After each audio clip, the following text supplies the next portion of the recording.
when a ruthless gang of outlaws decided to terrorize the patrons of Thomas Parker's saloon. They had no idea they were squaring up against a man whose lightning-fast draw had earned him the name Swift Shadow during the bloodiest years of the border wars. Before we dive deeper into the story, let us know where you're watching from, and don't forget to subscribe. Tomorrow's video reveals an even more incredible tale of justice in the Old West. The setting sun painted Crimson Valley's weathered buildings in shades of amber and gold as Thomas Parker methodically wiped down the well-worn bar of the Golden Eagle Saloon. His calloused hands moved with the same precise efficiency that had once made him legendary with a six-shooter, though these days they were more familiar with pouring whiskey than pulling triggers. The cheerful sound of piano music drifted through the evening air, mingling with the lazy conversations of the regular patrons who had come to trust the quiet bartender over the past 3 years. Old Jim McKenzie sat in his usual corner, nursing a glass of rye while spinning tales of his glory days as a scout for the cavalry. Beth played her usual tunes on the upright piano, her fingers dancing across the keys as effortlessly as they had for the past decade. It was a peaceful scene, one that Thomas had come to cherish since hanging up his guns and buying the saloon with his military pension. The townsfolk knew him only as the thoughtful proprietor, who always had a kind word and a sympathetic ear for their troubles. Few suspected that before serving drinks, he'd served as one of the most feared lawmen in the Arizona Territory. Even fewer knew that his reputation for lightning-fast draws and deadly accuracy had once made hardened killers turn their horses around at the mere mention of his name.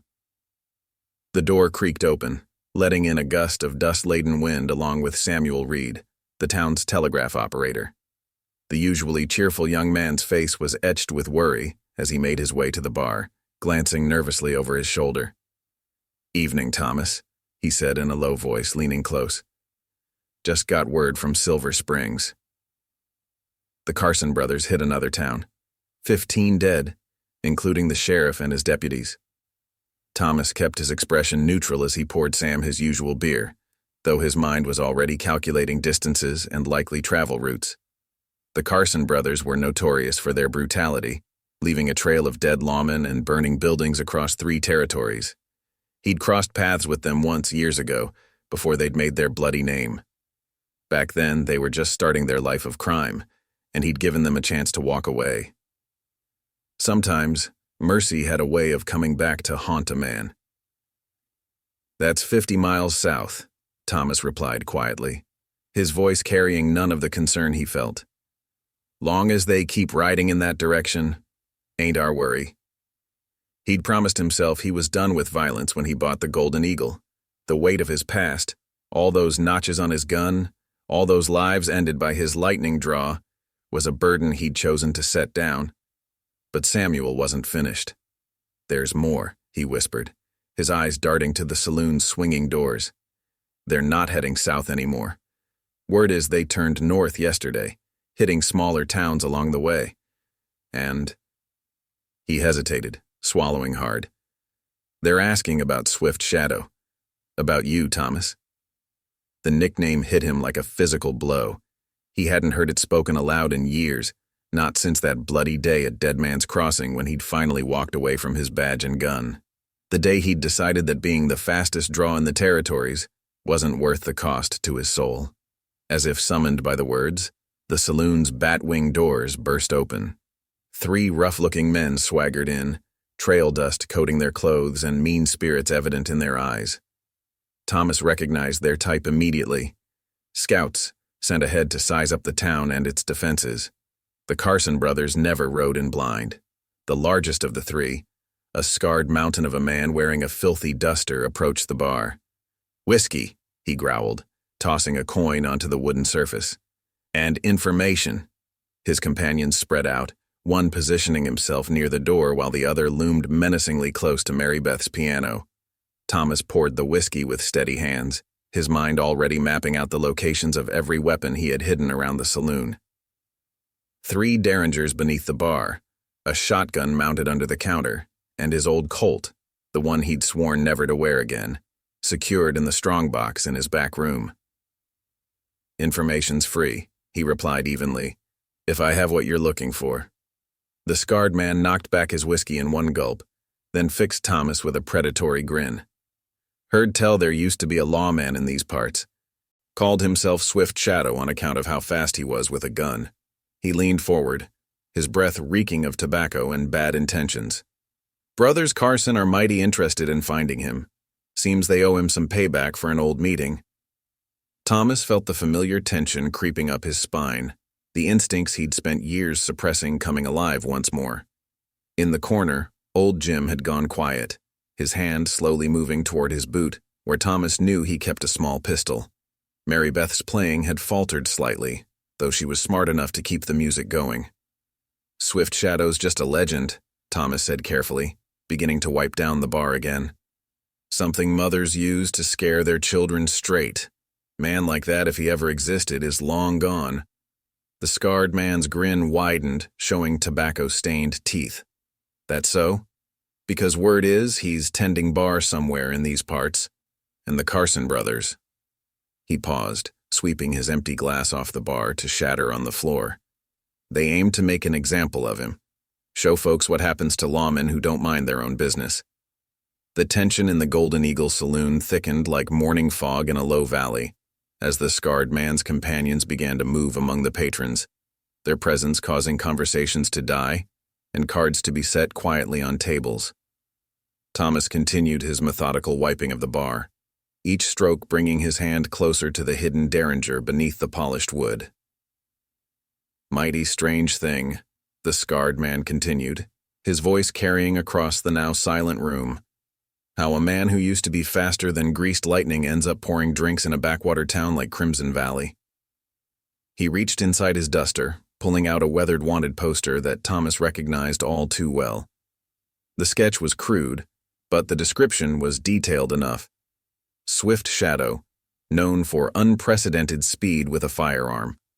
Warning, extremely dangerous. Mary Beth's piano music had slowed to a hesitant melody, her fingers trembling slightly on the keys as the second outlaw moved closer to her, his spurs clicking ominously against the wooden floor. Thomas felt his jaw tighten, remembering how she'd helped him build this place up from a rundown shack to a respectable establishment. She was more than just his piano player. She was family. Found this in Silver Springs, the scarred man said, spreading the poster on the bar. Sheriff there was mighty talkative before the brothers put him in the ground. Said Swift Shadow had a particular way of standing, weight on his back foot, left hand always free. His eyes narrowed as he studied Thomas's stance. Kind of like you're standing right now. Thomas consciously shifted his position, but he knew it was too late. 3 years of peace had softened his appearance, but hadn't erased the ingrained habits that had kept him alive through countless gunfights. The very instincts that had made him legend were now threatening to shatter the quiet life he'd built. Been a lot of men claiming to be Swift Shadow over the years, Thomas replied evenly. Most of them dead now. Seems like a foolish name to want to claim. He reached for a bottle on the shelf behind him, using the movement to glance at the reflection in the mirror. The outlaw by the door had moved his hand to his holster, while the one near Mary Beth was now close enough to grab her if things went wrong. Samuel Reed had managed to slip away from the bar, edging toward the back door where Thomas knew he'd run to alert Sheriff Wilson. Not that it would do much good. Wilson was a good man, but he'd never faced killers like the Carson brothers. The last thing Thomas wanted was another dead lawman on his conscience. You know what's interesting about that poster? The scarred man continued, tapping it with a dirty finger. It's dated 5 years back. Right around the time Swift Shadow disappeared. Right around the time Thomas Parker bought himself a saloon in Crimson Valley. His hand moved to rest on his gun belt. Now ain't that a peculiar coincidence? Old Jim spoke up from his corner, his voice steady despite his age. You boys are asking for trouble you don't want. This here's a peaceful establishment. His gnarled hands remained in plain sight on the table, but Thomas knew the old scout was ready to move if needed. The outlaw nearest Mary Beth let out a harsh laugh. Peaceful? Not for long. See, the Carson brothers, they've got plans for this valley.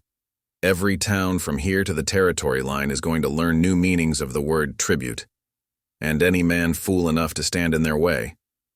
He deliberately knocked over Mary Beth's sheet music, sending papers fluttering to the floor. Pick those up." Thomas's voice cut through the air like a whip, carrying the same quiet authority that had once made hardened gunmen step aside. The outlaw's head snapped up, surprise flickering across his face at the command. "What did you say, barkeep?" The scarred man's voice had dropped to a dangerous whisper. "I said pick them up." Thomas hadn't moved, his hands still resting lightly on the bar. "Those sheets belong to the lady, and you're going to show her the respect she deserves in my establishment." The atmosphere in the saloon shifted palpably. Regular patrons who had seen Thomas break up countless drunken brawls with nothing more than stern words and steady hands now sensed something different in his voice, an edge of steel that spoke of countless gunfights and hard-earned victories. "Your establishment?" The scarred man pushed away from the bar, his hand now openly resting on his revolver. "Way I hear it. By sunrise tomorrow, the Carson brothers will own every business in this town. Those that cooperate might get to keep working here. Those that don't." His grin turned wolfish. "Well, Silver Springs can tell you how that ends." Thomas felt a familiar calm settling over him, the same stillness that had earned him his nickname. It was the quiet that came before a storm, the moment when time seemed to slow and every detail became crystal clear. He could feel the weight of the derringer under the bar, could picture the exact location of every weapon he had hidden throughout the saloon. Most importantly, he could see the subtle tells in the outlaw's stances that told him exactly how this would play out if they didn't walk away. "Last chance," Thomas said softly, his words carrying to every corner of the suddenly silent room. "Pick up the ladies' music, finish your drinks, and ride out of Crimson Valley. Tell the Carson brothers this town's not worth their trouble." The scarred man's face darkened with anger. "Or what, barkeep? You going to serve us to death?" "Maybe it's time to test those stories," the scarred man growled, his fingers twitching near his holster. The outlaw by Mary Beth had moved closer to her, clearly intending to use her as leverage, while the man at the door shifted to block any escape. But Thomas had been watching their movements in the bar mirror, noting every subtle adjustment in their positions. More importantly, he'd seen old Jim slowly slide his empty glass to the edge of his table, and Samuel Reed position himself near the lamp closest to the door. His regulars knew the signs, had seen him handle trouble before, though never quite like this. "Test them if you want," Thomas replied evenly. "But let me finish the story first." You see, that day at the courthouse, Swift Shadow didn't work alone. He had people in place, townspeople who looked harmless, but knew exactly what to do when the moment came. His eyes met old Jim's in the mirror, like right now. The scarred man's confidence wavered slightly as he glanced around the suddenly still saloon. For the first time, he seemed to notice how the remaining patrons had subtly shifted their positions, how old Jim's glass was positioned precariously near the edge of his table, how Samuel stood casually near the lamp that lit most of the room. "You're bluffing," the outlaw near Mary Beth snarled, but his voice carried a note of uncertainty. "These are just scared townspeople." "Maybe," Thomas acknowledged. "Or maybe they're people who've had 3 years to prepare for trouble. 3 years to learn from a man who spent his life dealing with men like you." His right hand remained visible on the bar, but his left had disappeared beneath it. "Want to know how Swift Shadow managed to disarm 30 men that day?" The scarred man's patience finally snapped. "Enough stories," he roared, his hand dropping to his gun. But before he could clear leather, several things happened at once. Old Jim's glass crashed to the floor, the sudden sound making the outlaw by Mary Beth flinch. Samuel knocked over the lamp, plunging half the saloon into shadows, and Thomas Parker moved with a speed that turned him into a blur. The derringer seemed to materialize in his left hand, its shot catching the scarred man's gun belt buckle, sending his weapon clattering to the floor. His right hand emerged with the revolver hidden beneath the bar, its barrel finding the outlaw near Mary Beth before the man could grab her. "That's how," Thomas said quietly, both weapons trained with deadly accuracy. "Sometimes the fastest draw isn't about speed. It's about making sure your opponent never gets the chance to draw at all." The man at the door had managed to pull his gun, but old Jim's pocket pistol was already pressed against his back. Might want to reconsider your next move, son, the old scout drawled. The scarred man stood frozen, his eyes wide with disbelief. It really is you, he whispered. Swift Shadow. Was, Thomas corrected, his aim never wavering. Now I'm just a man trying to run a peaceful establishment. But you boys had to come in here, threaten my people, disrespect my saloon. His voice hardened. That was your first mistake. Your second was assuming the legend was just a story. Samuel had moved to the door, checking the street outside. No sign of reinforcements, he reported. But if these are the Carson brothers' scouts, they'll be waiting for a report, Thomas finished, which means we have until sunrise before they come looking. He addressed the three outlaws. Here's what's going to happen. You're going to walk out of my saloon, get on your horses, and ride back to your bosses. Tell them Swift Shadow sends his regards, and Crimson Valley is off limits. The scarred man found his voice again. The Carson brothers won't stop coming just because... Because what? Thomas interrupted softly. Because of my reputation? You're right. They won't stop because of stories. They'll stop because if they don't, they'll learn firsthand why those stories exist. His eyes hardened. And unlike last time, I won't be giving them a chance to walk away. Mary Beth had quietly moved away from the piano, taking up position near the bar. Every patron in the saloon stood ready, years of Thomas's quiet leadership having prepared them for moments like this. The three outlaws looked around, finally understanding that they hadn't just found Swift Shadow.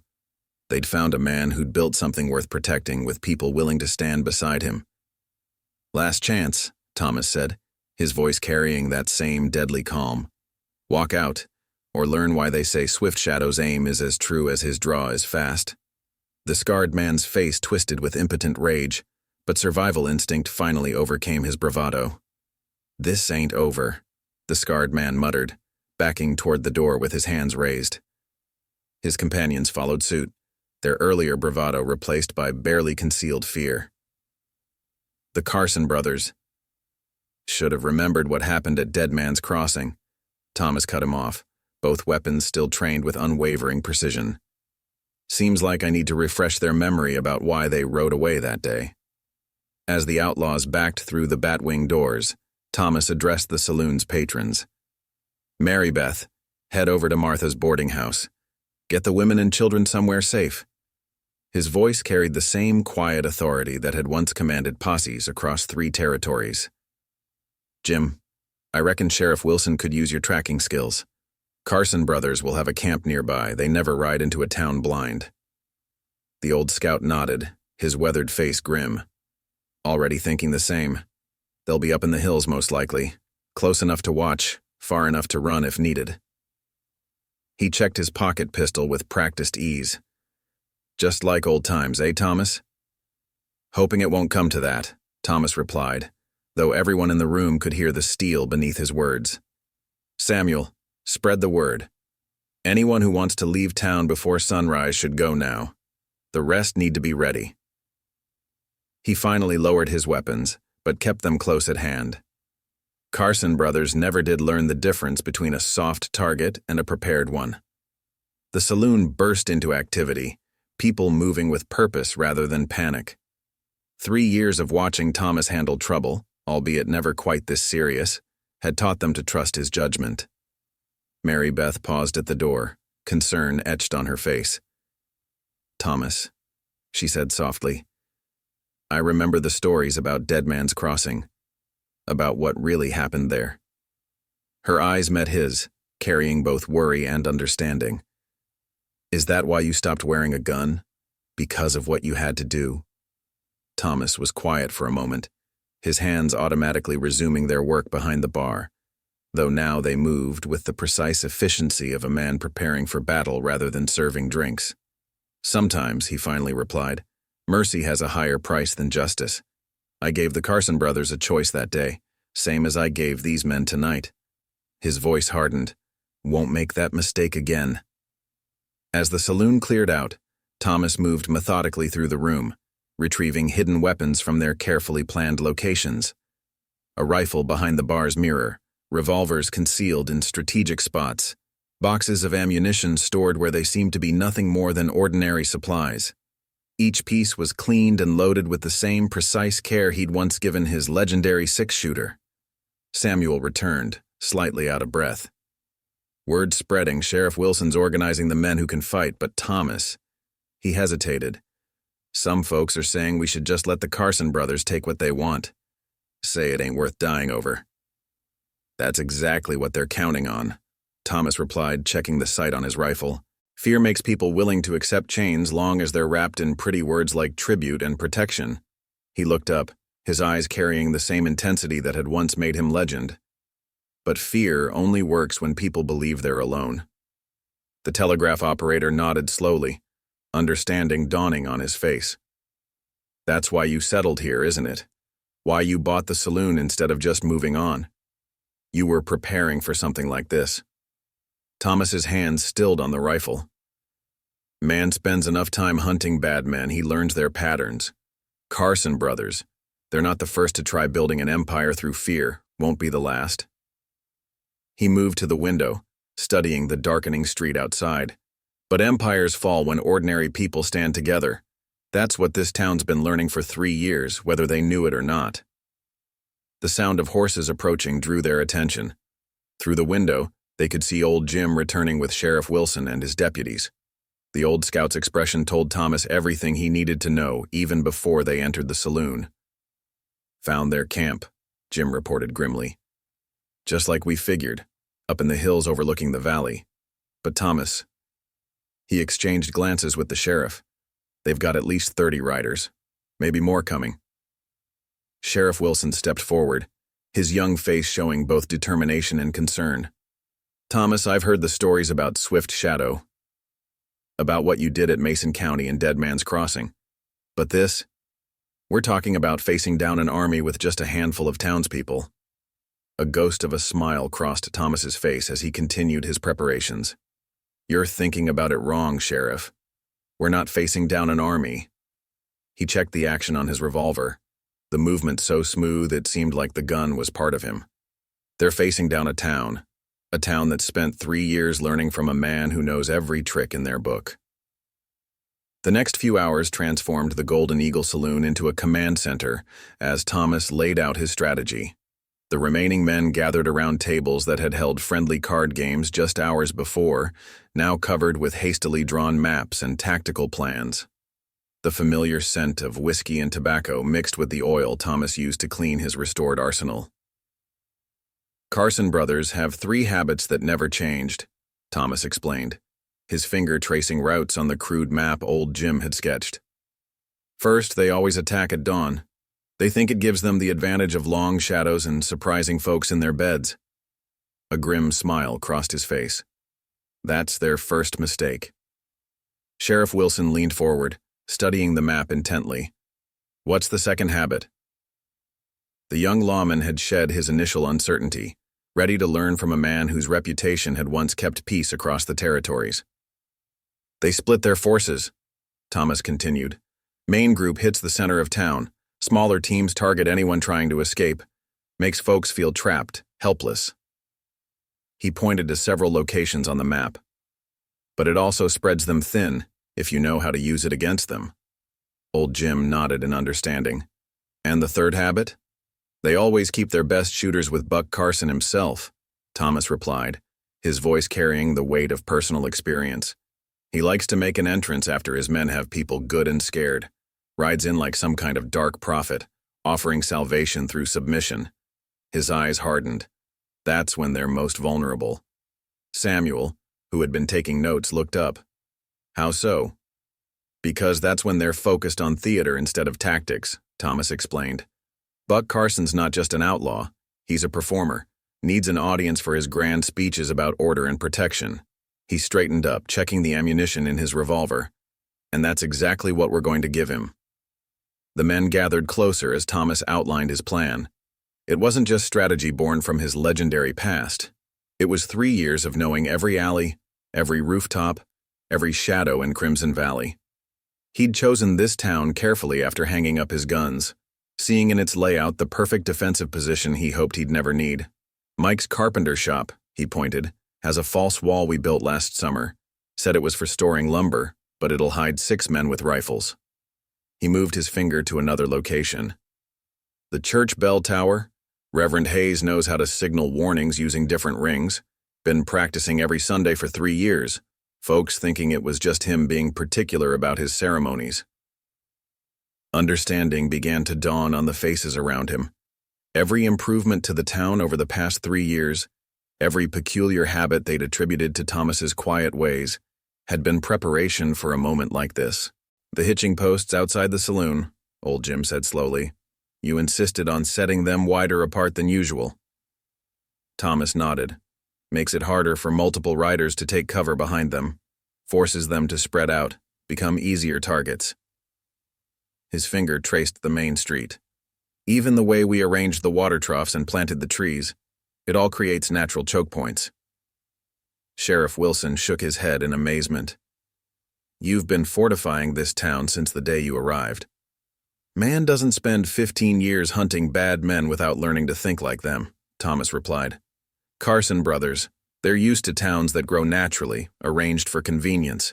They won't be expecting one that's been subtly shaped for defense. The door opened, admitting Martha Sullivan, the boarding house owner. Women and children are secured in the old mine shaft, she reported. Mary Beth's with them, and they've got enough supplies for 3 days. She placed a bundle on the table. Also found these in my attic. Thought you might want them back. Thomas unwrapped the bundle carefully, revealing a gun belt he'd given Martha for safekeeping 3 years ago. The twin Colts in their holsters were the same ones that had made him legend, their pearl handles worn smooth from years of use.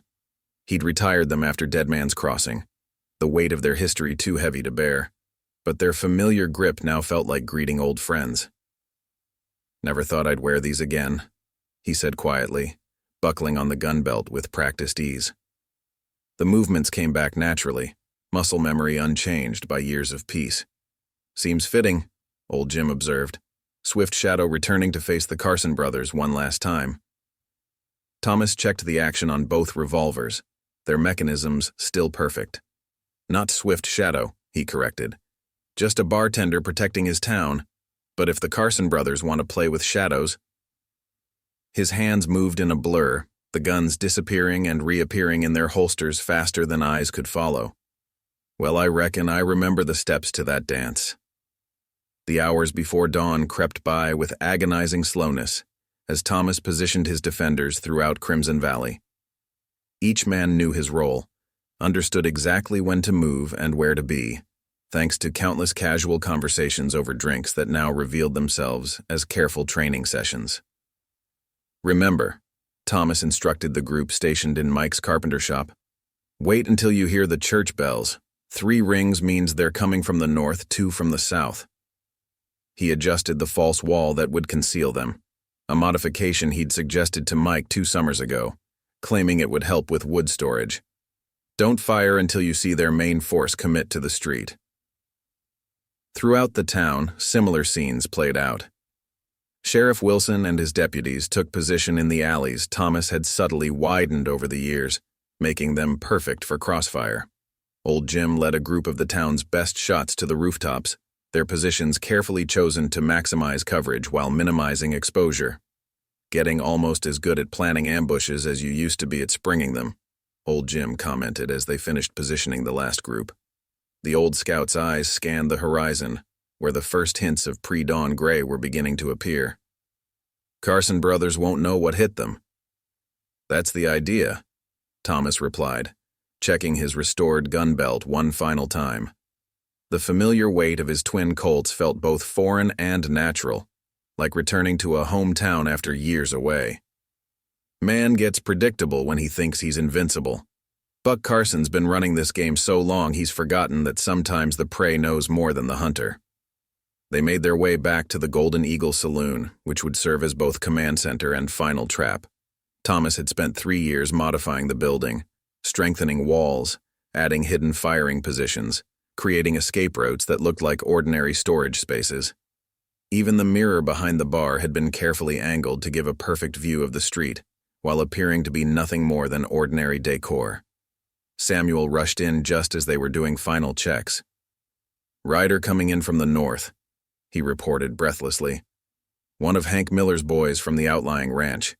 Says he spotted the Carson brothers breaking camp. They're moving into position. Thomas nodded, unsurprised. Right on schedule. Buck always did like to attack at first light. He turned to the remaining men in the saloon. Remember, let them think they've got us surprised. Let them think they're in control. The longer they believe that, the more mistakes they'll make. The first rays of dawn were just beginning to paint the eastern sky when the church bells began to toll. 3 clear rings, then silence. Thomas moved to his position behind the bar, his hands automatically checking his weapons one final time. From the street came the sound of approaching horses, still trying to move quietly despite their numbers. Here we go, old Jim muttered from his position near the back door. Just like old times. Thomas allowed himself a grim smile. Almost. Except this time we're not just protecting a town. His voice carried quiet conviction. We're ending the Carson brothers for good. The first riders appeared at the end of the street, moving cautiously between the buildings Thomas had spent 3 years arranging into a perfect killing ground. He counted them through the carefully angled bar mirror. 10, 15, 20. They moved exactly as he'd predicted, spreading out to cover the exits, positioning themselves behind the widely spaced hitching posts that offered less protection than they appeared to. More riders emerged from side streets, taking up positions that seemed advantageous, but were actually carefully prepared fields of fire.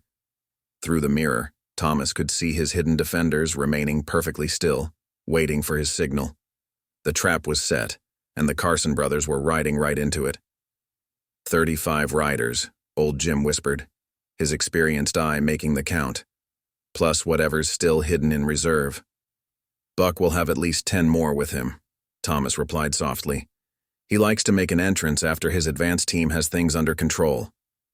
His hands rested lightly on his holstered Colts, feeling the familiar grip that had served him through countless battles.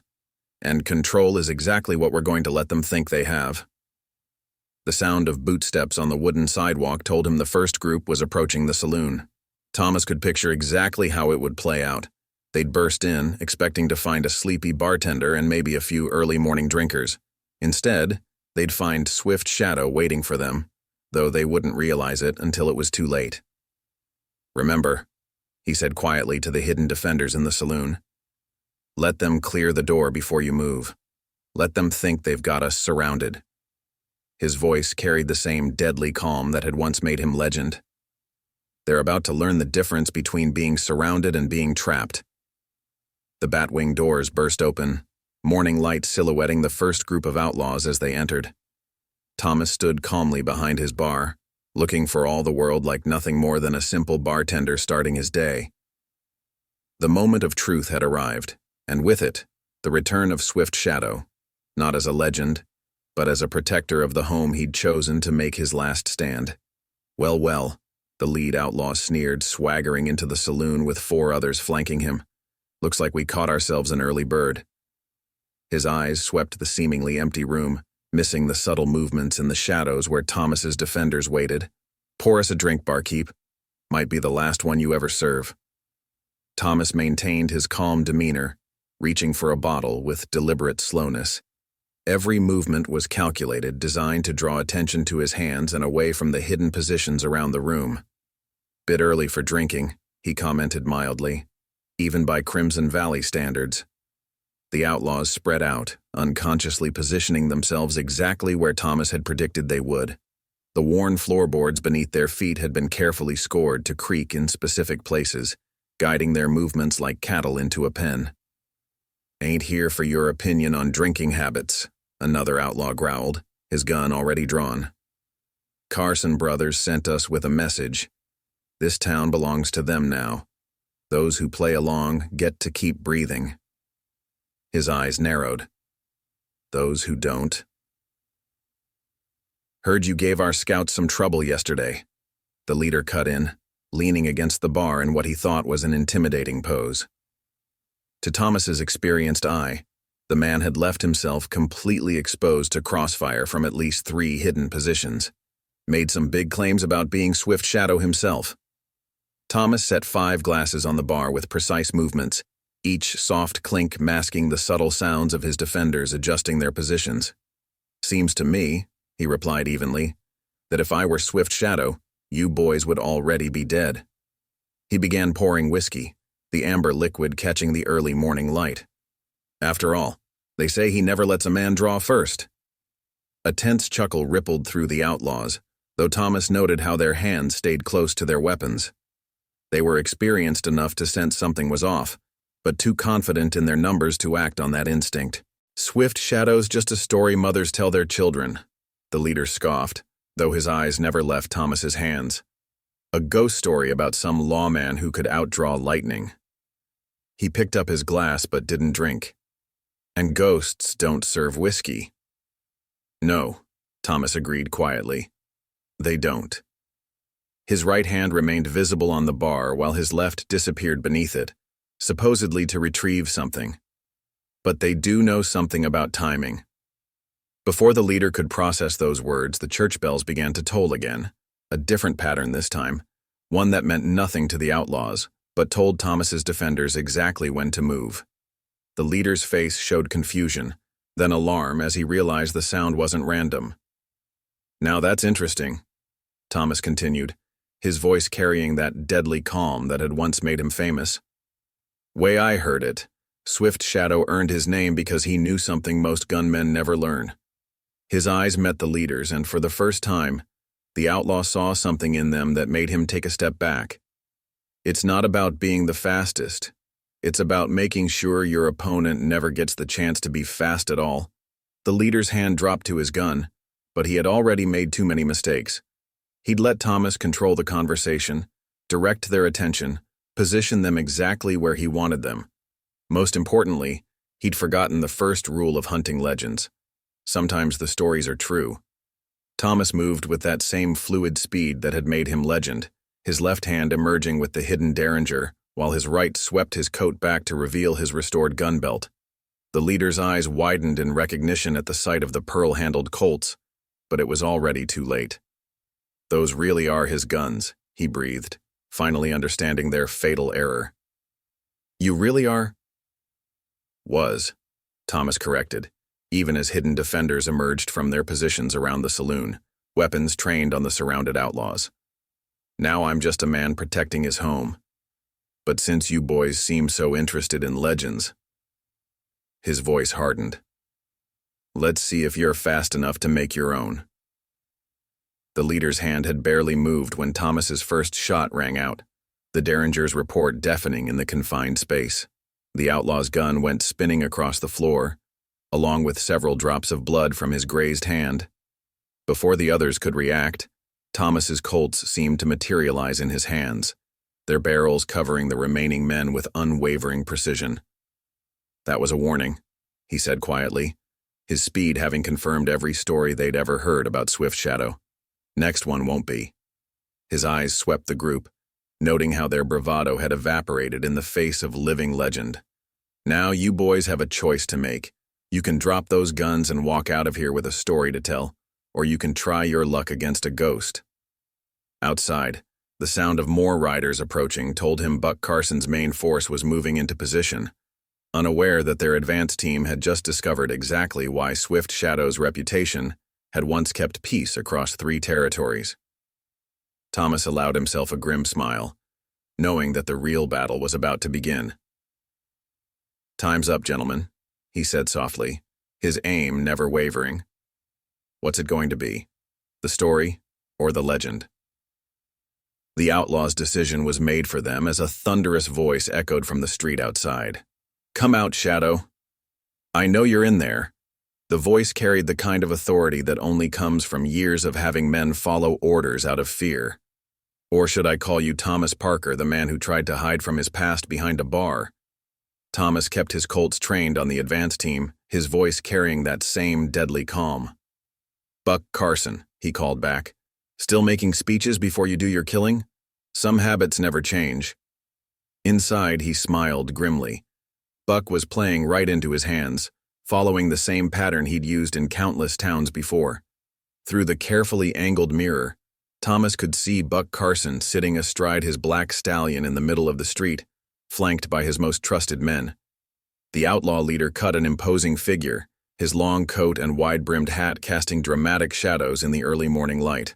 It was all theater, just as Thomas had predicted. Buck's need to make a show of his power, creating the perfect opportunity. "You remember me then," Buck called out, his voice carrying across the now silent street. "Remember what you did to my brothers? To our dream of bringing order to these territories?" His hand rested casually on his holstered revolver, a gesture meant to intimidate.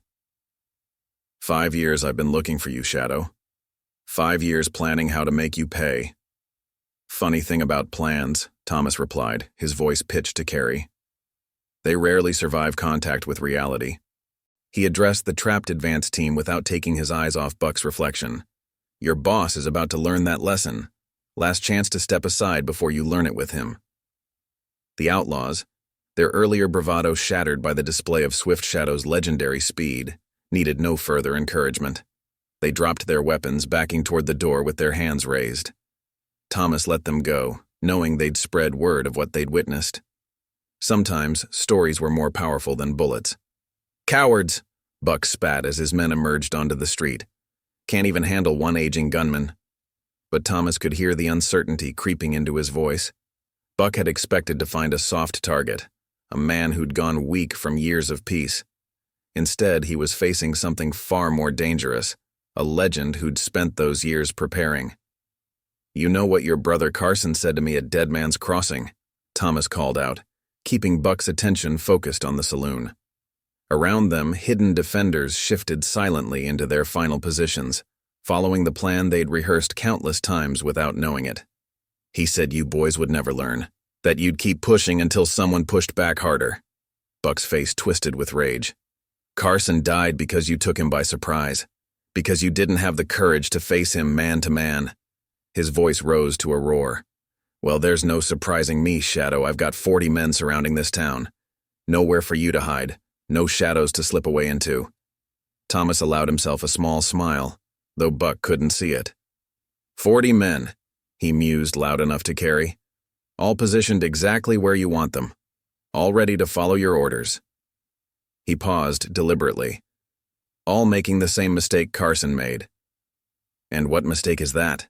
Buck demanded, though something in Thomas's tone made him shift uneasily in his saddle. "Thinking you've got me surrounded," Thomas replied softly. "When really?" He raised his voice, letting it ring with authority. "Now!" The street erupted into chaos as Thomas's carefully laid trap was sprung.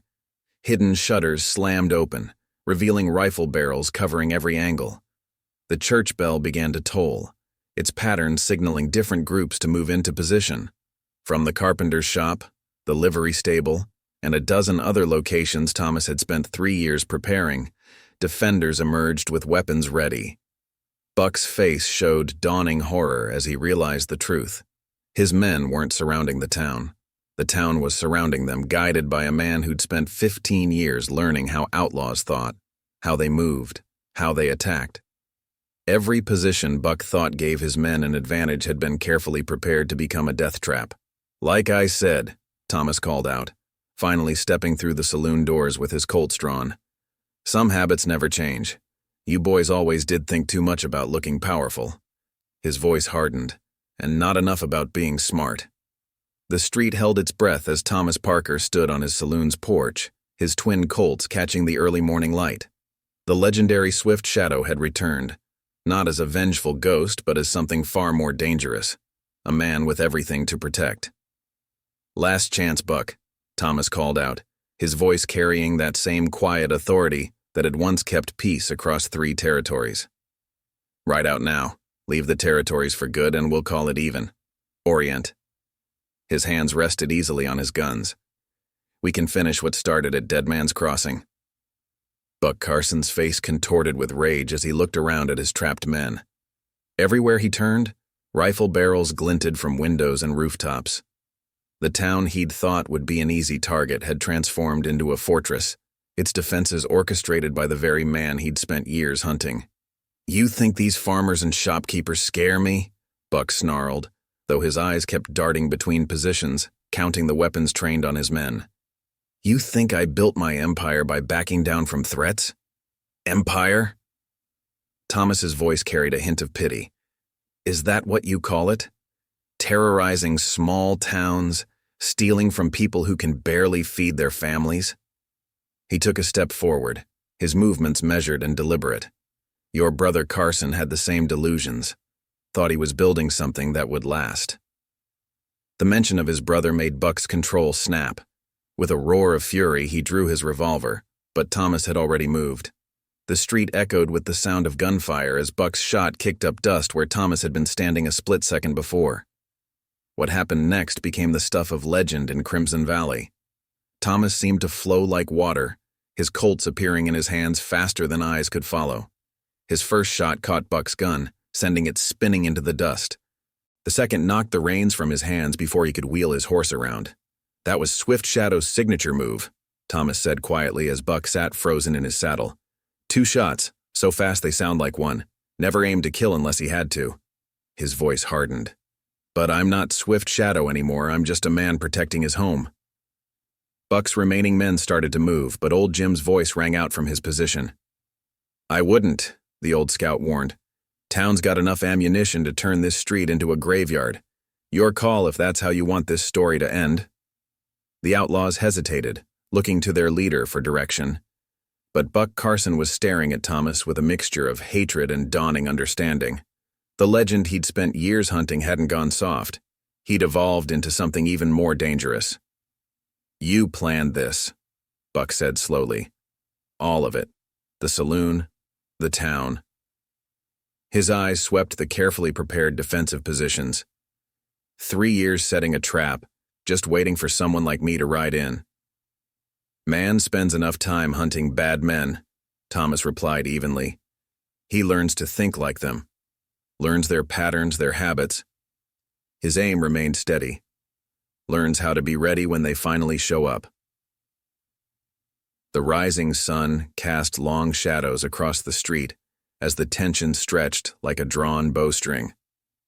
Every man present knew they were witnessing a turning point, not just for Crimson Valley, but for all the territories the Carson brothers had terrorized.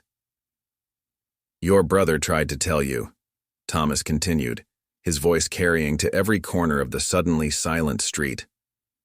Before he died at Dead Man's Crossing, tried to warn you that some legends aren't just stories.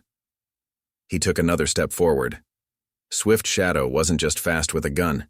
He was a man who learned from every fight, who understood that true strength isn't about fear or power. Buck's hand twitched toward his backup gun, but Thomas's warning shot kicked up dust mere inches from his boot. You really are him, Buck whispered, finally accepting the truth. The ghost who could shoot faster than a man could think. Was, Thomas corrected again. Now I'm just a bartender who's real tired of men like you thinking they can build empires on other people's suffering. His voice carried an edge of steel. So what's it gonna be, Buck? You want to see if the legends about my aim are true too? The street held its breath, waiting to see if Buck Carson's pride would get him killed. The outlaw leader sat rigid in his saddle, decades of violence and power warring with the instinct for survival. Around him, his men waited nervously, knowing their fates hung on their leader's next words. Buck Carson's face twisted through a range of emotions: rage, fear, and finally a cold calculation that Thomas recognized all too well.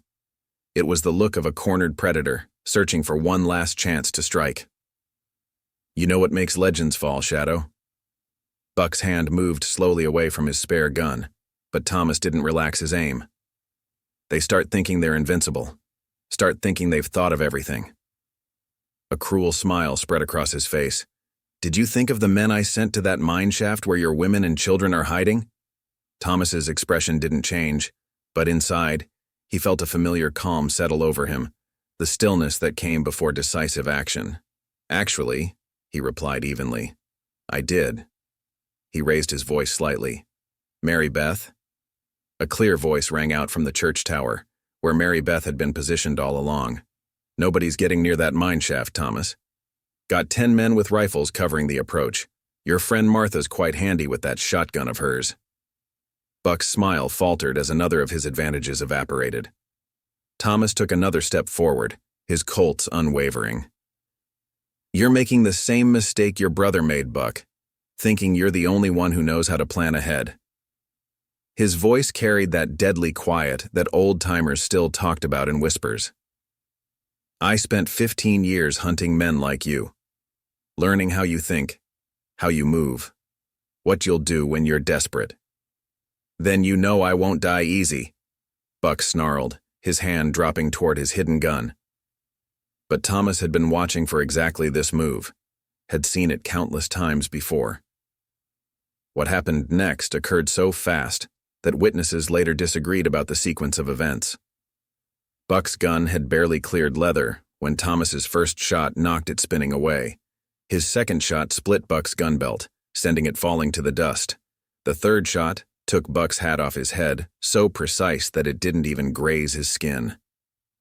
"That's 3 shots," Thomas said softly into the ringing silence. "All perfectly placed. Want to test if the fourth one's as accurate?"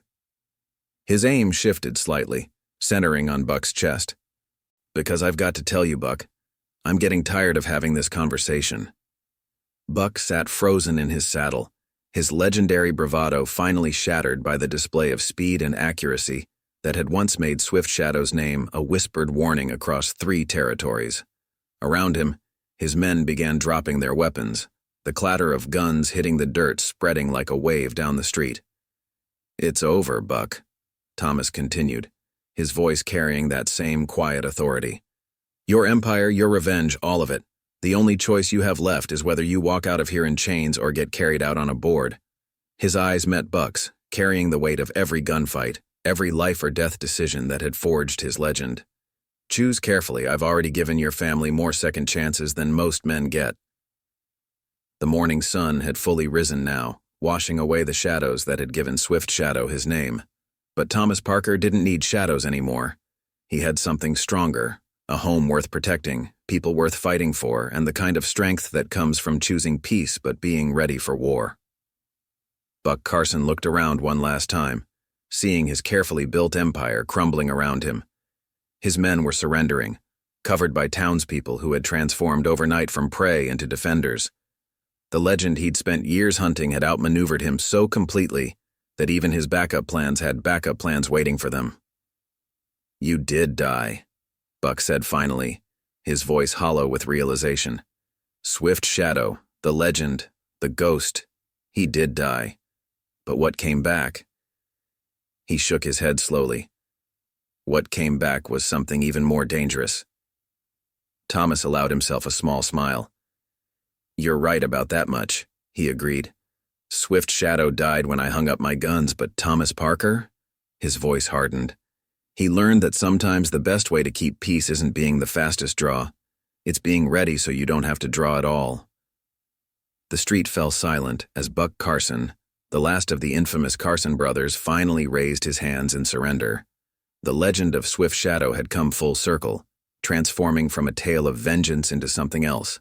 A story about a man who found strength not in his speed with a gun, but in his willingness to protect the home and people he'd chosen. As Sheriff Wilson and his deputies moved in to take Buck Carson and his men into custody, the tension in the street began to ease. The townspeople emerged from their positions, the reality of their victories slowly sinking in. They had faced down one of the most notorious gangs in the territories, and they had won. "Never thought I'd see the day," old Jim remarked, coming to stand beside Thomas on the saloon porch. "Buck Carson giving up without a final shot." The old scout shook his head in amazement. "Though I reckon seeing Swift Shadow's aim up close might change any man's mind about dying for pride." Thomas watched as Buck was led away, his legendary status stripped away to reveal what he truly was, just another man who'd mistaken fear for strength. "It wasn't Swift Shadow's aim that beat him," Thomas replied quietly. "It was Crimson Valley. People standing together, refusing to be ruled by fear." Mary Beth emerged from the church tower, making her way through the gathering crowd.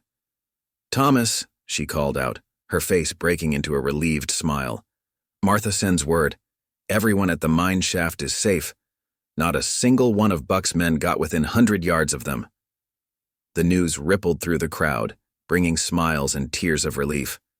Thomas nodded, finally allowing himself to holster his legendary Colts. The familiar weight of them at his hips no longer felt like a burden of past violence, but rather like tools that had helped protect something precious. "You know," Samuel said, joining them on the porch, "folks are already talking about how Swift Shadow returned to save the town." The young telegraph operator's eyes shone with admiration. "This'll be a story they tell for years." Thomas shook his head slowly. "No," he corrected gently. "Swift Shadow didn't save anyone today. This town saved itself. I just helped remind them they could." He looked out over the gathered townspeople, seeing not the scared civilians Buck had expected to terrorize, but strong, united defenders who had chosen to stand against tyranny. Sheriff Wilson approached, his young face bearing a new confidence. "Federal marshal's been telegraphed," he reported. "They'll be here within 2 days to take Buck and his men to territorial prison." He hesitated, then added, "They're mighty interested in hearing about how one town managed to take down the Carson brothers' whole operation." "Tell them the truth," Thomas replied, moving back behind his bar as people began filing into the saloon. "Tell them about shopkeepers who became warriors, about farmers who turned into soldiers, about a town that decided some things are worth fighting for."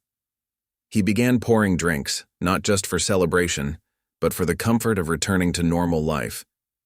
The legend they're looking for isn't Swift Shadow anymore. It's Crimson Valley. Subscribe to hear another fascinating story tomorrow, and don't forget to drop a comment sharing your thoughts on this incredible tale of justice in the Old West. As the morning wore on, the Golden Eagle Saloon filled with townspeople sharing their parts of the story, each realizing how Thomas had prepared them for this day without them knowing it. Every friendly shooting competition, every casual suggestion about home defense, every seemingly simple modification to the town's layout, it had all been part of a larger plan. "You know," old Jim mused, watching Thomas serve drinks with the same steady hands that had just demonstrated why he was once the most feared lawman in the territories. "I think you were wrong earlier. Swift Shadow didn't die when you hung up your guns." He smiled knowingly. "He just found a different way to keep the peace." Thomas paused in his work, considering the old scout's words. "Maybe you're right," he admitted. "But if the legend lives on, let it be for this. Not for how fast a man can draw, but for how strong people can be when they stand together." He looked around at his townspeople, his family, with quiet pride. That's a story worth telling.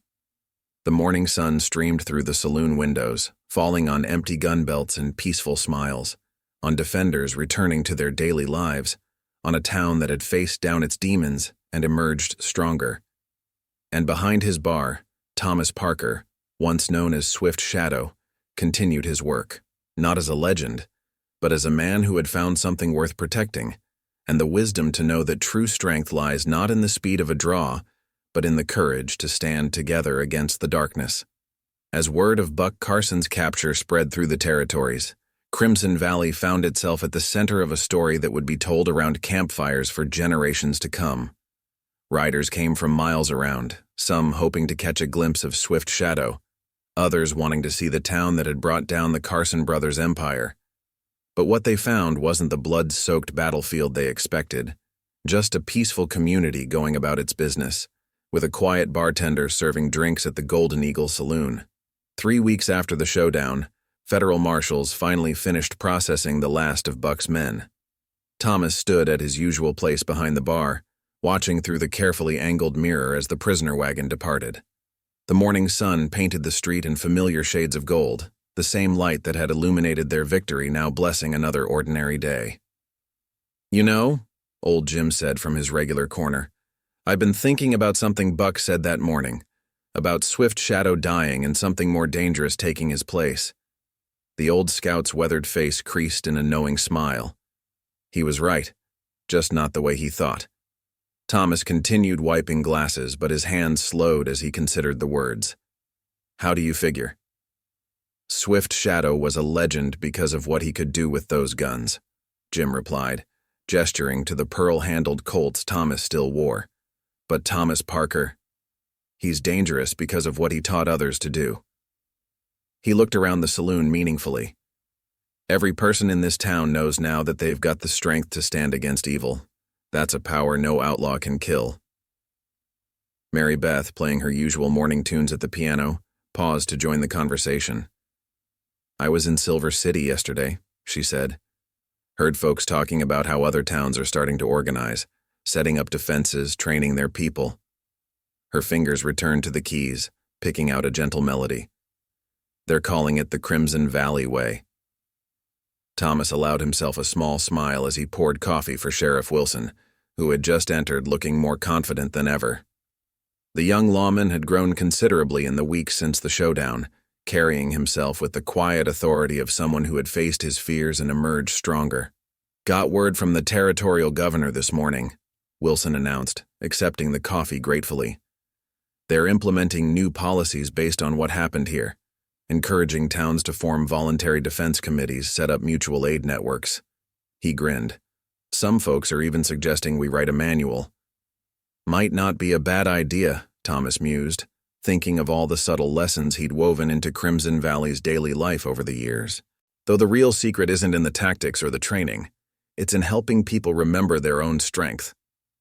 Samuel burst through the door, waving a handful of telegrams. "You're not going to believe this," the young operator exclaimed. "3 more towns just drove off raiders without firing a shot, said all they had to do was show they were ready to stand together." His face shone with pride. "They're all saying they learned it from us." Before we continue this incredible conclusion, make sure to subscribe to our channel for more fascinating tales of justice and courage in the Old West. Your support helps us bring these amazing stories to life. Thomas moved to the window, looking out at the town he'd chosen to call home. Children played freely in the streets, no longer afraid of sudden violence. Merchants conducted their business with confidence, knowing they were protected not just by guns, but by community. Even the shadows that had given him his legend seemed different now, not places to hide, but reminders of how darkness always yields to light when people stand together. "You know what the funniest thing is?" he said finally, turning back to his friends. "Buck thought he was hunting Swift Shadow all those years, but he never understood what the name really meant." He ran his hand along the bar he'd built with his own hands. "It wasn't about being the fastest draw or the deadliest shot. It was about being whatever people needed to find their own strength." Martha Sullivan entered, carrying a fresh-baked pie that filled the saloon with the scent of home. "Speaking of needs," she said, setting it on the bar, "the town council had a meeting yesterday. We've been thinking about expanding the Golden Eagle." Thomas raised an eyebrow. "Expanding?" "Well," Martha continued, exchanging knowing looks with the others, "seems to me a place that helps save a town ought to be more than just a saloon. We were thinking it could be a gathering place, somewhere people could learn from each other, maybe even train together if they've a mind to." Old Jim chuckled. "A school for peace through strength run by the deadliest shot in the territories. Now there's a story worth telling." "Not the deadliest," Thomas corrected, though his eyes were warm. "Just someone who learned that true strength isn't about how fast you can draw, but how steady you can stand." He looked around at the family he'd found, the community he'd helped build. "And I reckon that's a lesson worth sharing." As the morning wore on, the Golden Eagle filled with its usual mix of townspeople and travelers. But now there was a new energy in the air, a quiet confidence that came from knowing who they were and what they could accomplish together. The legend of Swift Shadow had evolved into something far more powerful, a story not about one man's speed with a gun, but about an entire community's courage to stand against darkness. "You'll keep wearing those guns?" Mary Beth asked softly, nodding toward the pearl-handled Colts at his hips. Thomas touched the familiar grips thoughtfully. "Not because I expect to use them," he replied, "but to remember that sometimes the best way to prevent violence is to be ready for it, and to remind folks that even legends can choose a different path." "Folks still ask me about that morning," Old Jim would often tell visitors who came to the Golden Eagle Saloon in the months that followed. "They want to know about Swift Shadow's legendary speed, about how he faced down the Carson brothers, but they're missing the real story." The old scout would pause, letting his words sink in. The real story is how one man's choice to stand his ground inspired an entire territory to find its courage. If you've enjoyed this tale of justice and redemption in the Old West, make sure to subscribe to our channel for more incredible stories. Hit that notification bell to never miss an upload. 6 months after Buck Carson's defeat, Crimson Valley had become more than just another frontier town. It had transformed into a symbol of hope, a living example of how communities could protect themselves without surrendering to fear or violence. The Golden Eagle Saloon, once just a humble establishment, now served as both gathering place and informal academy, where Thomas Parker shared his wisdom with those willing to learn. It's not about the guns, he would tell the sheriffs and mayors who sought his counsel. It's about helping people remember their own strength. His quiet voice carried the same authority that had once made him legend, but now it served a different purpose. When folks stand together, bullies and tyrants lose their power. The changes rippled outward like waves in a pond. Towns across the territory began organizing their own defense committees, building communities where everyone played a part in keeping the peace. The Carson brothers' defeat had shown them a new way forward, one that didn't rely on fear or force but on unity and preparation. "You know what's funny?" Mary Beth remarked one evening, her fingers dancing across the piano keys as the usual crowd filled the saloon. "Those outlaws thought they were hunting Swift Shadow, but really they just helped spread his true legacy." She nodded toward Thomas, who was showing a group of visiting lawmen the importance of positioning and awareness, not as a killer but as a teacher. Sheriff Wilson, now respected throughout the territory for his role in the Carson brothers' capture, often brought new deputies to learn from Thomas. "The thing about legends," he would tell them, "is that they're usually just stories about ordinary people who decided to do extraordinary things. Swift Shadow didn't save our town. He showed us how to save ourselves." The pearl-handled Colts remained at Thomas's hips, but they had become something different now. Not weapons of vengeance, but symbols of choice. Each morning, as he strapped them on, he remembered the lesson he hoped to teach. That true strength lies not in the ability to take life, but in the wisdom to protect it. Martha Sullivan expanded her boarding house to accommodate the steady stream of visitors seeking to learn the Crimson Valley way. The town itself became a living classroom, with every modified building and carefully planned street serving as a reminder that preparation and unity were the best defenses against chaos.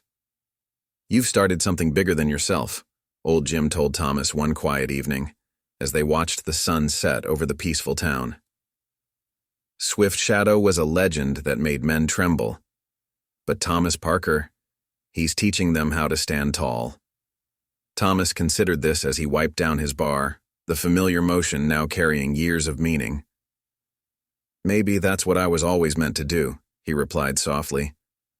"Not end violence with more violence, but show people there's another way." The Carson brothers' defeat became more than just another tale of frontier justice.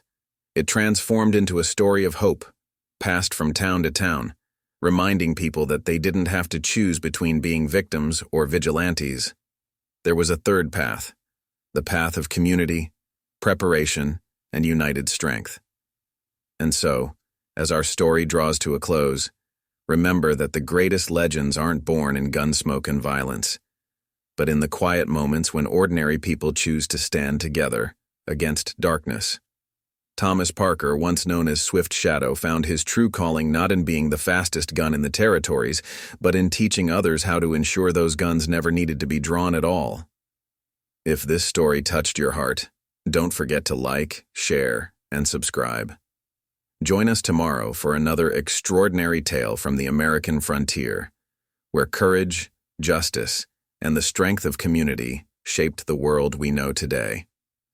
The sun sets once again on Crimson Valley, but its light, the light of hope, unity, and peaceful strength, continues to spread across the territories, reminding us all that the greatest victories aren't won by legendary heroes alone, but by communities standing together, ready to face whatever challenges tomorrow might bring. As Thomas Parker likes to say, the fastest draw isn't the one that wins the fight, it's the one that never needs to happen at all. The morning sun climbed higher, casting its light through the saloon windows and touching each face with gold. In its warm glow, Thomas Parker, Once known as Swift Shadow, now known simply as the man who helped a town find its strength, continued his work. Not as a ghost or a legend, but as something far more powerful, a builder of community, a teacher of courage, and a reminder that true peace comes not from the speed of a draw, but from the strength of people standing together. If this story touched your heart, make sure to hit that like button and share it with someone who needs to be reminded that we're all stronger than we know. Drop a comment below telling us what you think about the power of community and standing together against injustice. Tomorrow's video will reveal another extraordinary tale of courage and justice in the Old West, so don't forget to subscribe and hit that notification bell. Until then, remember, the greatest legends aren't about what one person can do alone, but what we can all achieve together.